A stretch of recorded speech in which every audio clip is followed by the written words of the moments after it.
Il est fantastique mais aussi problématique, le plastique a envahi notre vie.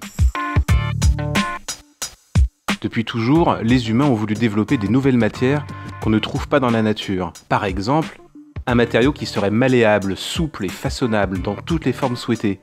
C'est d'ailleurs la signification première du mot plastique. Il désigne désormais les matériaux synthétiques fabriqués à partir du pétrole. En plus d'être des produits légers, résistants, peu coûteux, ils possèdent d'excellentes propriétés d'isolation thermique et électrique.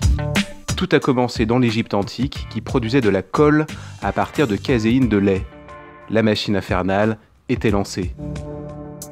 Mais c'est fin 19e que les matières entièrement synthétiques ont été mises au point.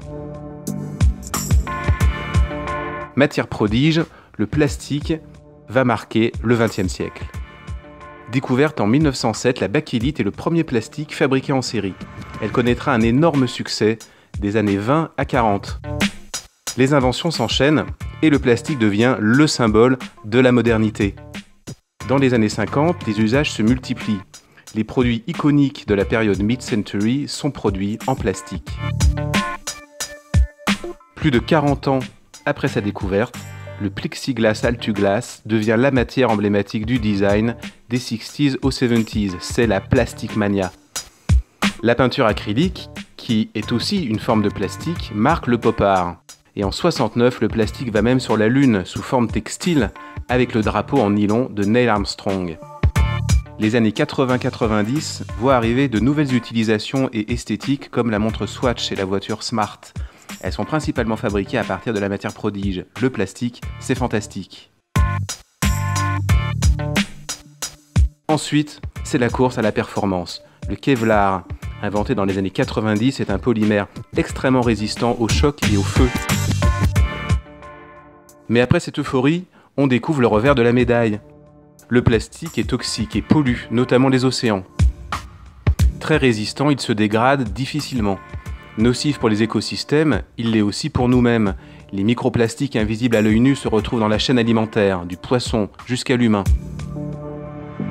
Issu du pétrole, le plastique provient aussi d'une ressource non renouvelable. De plus, il contient souvent des substances nocives comme les phtalates, utilisées pour donner de la souplesse. En 97, on découvre le 7e continent, une zone immense de déchets plastiques flottant dans le Pacifique Nord. Alors quelle solution ? Mettre en place des actions pour nettoyer les mers s'avère laborieux. Seules des actions à petite échelle semblent fonctionner, comme les bateaux collectors, mais ce n'est pas suffisant.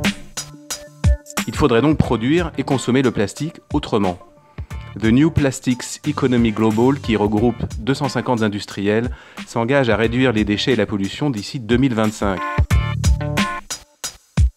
Limitation des produits à usage unique. On les remplace par des produits réutilisables. Recycler ou upcycler les articles usagés ou non utilisés pour faire de nouveaux produits.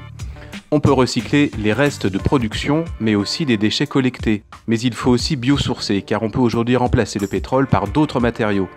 Des briques Lego sont fabriquées à partir de la canne à sucre, mais il faut éviter de concurrencer les ressources alimentaires. Alors il faut se tourner vers les déchets agricoles, les algues, les coquillages ou même le marc de café. Pour conclure, l'avenir du plastique dépendra de notre capacité à le réinventer.